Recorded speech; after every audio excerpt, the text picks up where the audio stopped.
পরগনা জাতীয় কংগ্রেসের 1 নম্বর এরিয়া কমিটির পক্ষ থেকে ডায়মন্ড হারবার জেলা পুলিশ সুপার অফিস ঘেরাও, বিক্ষোভ ও গণডেপুটেশন। ডান। দক্ষিণ চব্বিশ পরগনা জাতীয় কংগ্রেসের 1 নম্বর এরিয়া কমিটির পক্ষ থেকে ডায়মন্ড হারবার জেলা পুলিশ সুপার অফিস ঘেরাও করে বিক্ষোভ ও গণডেপুটেশন প্রদান করা হয়। কারণ সন্দেশখালীতে যেভাবে মহিলাদের উপর অত্যাচার চলছে, তত ডায়মন্ড হারবার লোকসভা কেন্দ্রের বজবজ, ফলতা সহ বিষ্ণুপুর ও অন্যান্য বিধানসভায় মহিলাদের উপর অত্যাচার চলছে।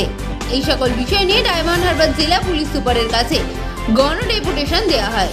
এই গণডেপুটেশন প্রদান কর্মসূচিতে উপস্থিত ছিলেন জাতীয় কংগ্রেসের নেতৃত্ব সৌম্য আইচ সহ দক্ষিণ চব্বিশ পরগনা জাতীয় কংগ্রেসের 1 নম্বর এরিয়া কমিটির মুজিবুর রহমান শেখ সহ কংগ্রেসের কর্মী সমর্থকেরা।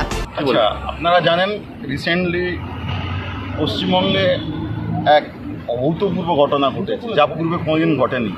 যেভাবে রাজনৈতিক নেতারা সন্দেশখালীতে আমাদের বাড়ির মহিলাদের ওপরে রাত্রে ডেকে নিয়ে গিয়ে নানারকমভাবে নির্যাতন করতেন, সেই একই ঘটনা বিস্তীর্ণ ডায়মন্ড হারবার লোকসভা কেন্দ্রের মধ্যে কিছু জায়গা রয়েছে। স্পেসিফিকভাবে আমরা সেই জায়গাগুলোকে এসপি অফিসে উল্লেখ করে আমরা বলেছি যে সন্দেশখালীর মতো অবস্থা চলছে। কোন কোন জায়গাগুলোকে স্পেসিফিক আপনারা উল্লেখ করেছেন? ফলতা, বজবজ, বিষ্ণুপুর এবং নতুন যে থানা হয়েছে আমাদের কালীতলা, আশুতি, সেই এলাকার কতগুলো নির্দিষ্ট জায়গাকে উল্লেখ করে নেতৃত্ব যারা এই কাজটা করছেন তাদের নাম উল্লেখ করে আমরা এসপি অফিসে এসেছিলাম। এসপি সাহেবকে আজকে বিস্তারিতভাবে বলেছি যে আগামী দিন সন্দেশখালীর মতো মানুষ কিন্তু গর্জে উঠবে। সারা পশ্চিমবঙ্গে যে ঘটনা ঘটছে আপনারা সচেতন হন।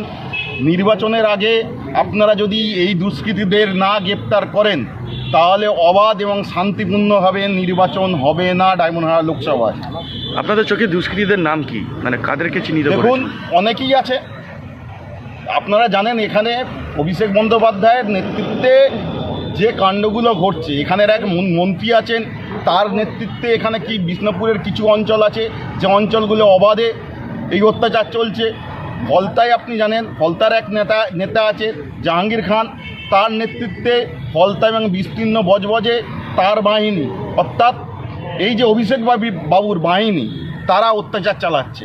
তো আর এক শাহজাহান তো জাহাঙ্গীর, তার নেতৃত্বে যেভাবে ফলতা, বজবজ, ডায়মন্ড হারবার বিস্তীর্ণ এলাকা এবং এখানকার যেখানে দাঁড়িয়ে আছি এখানকারের যিনি বিধায়ক এবং বর্তমানে মন্ত্রী, তার নেতৃত্বে এই যে এলাকা বিস্তীর্ণ এলাকা রয়েছে এসপি অফিসের গায়েতেই, সেই এলাকাগুলোতে যেভাবে অত্যাচার চলছে সাধারণ মানুষের গণতান্ত্রিক ব্যবস্থা নিয়ে গণতান্ত্রিক ব্যবস্থাকে শেষ করে দেওয়া হয়েছে। কি আশ্বাস দিলেন উনি আমাদের কথা সুন্দরভাবে শুনেছেন। আজকের এসপি সাহেব ছিলেন না, উনি নির্বাচনের কোনো একটা দায়িত্বে আছেন, মিটিং ছিলেন, সেখানে উনি গেছেন।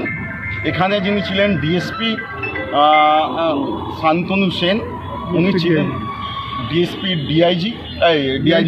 ডিআইবি, উনি ছিলেন। উনি আমাদের কথা শুনেছেন এবং উনি আশ্বস্ত করেছেন যে আগামী ব্যবস্থা উনি নেবেন এবং নির্বাচনের আগে যাতে অবাধ এবং শান্তিপূর্ণ নির্বাচন হয় সেই প্রতিশ্রুতি নিয়ে।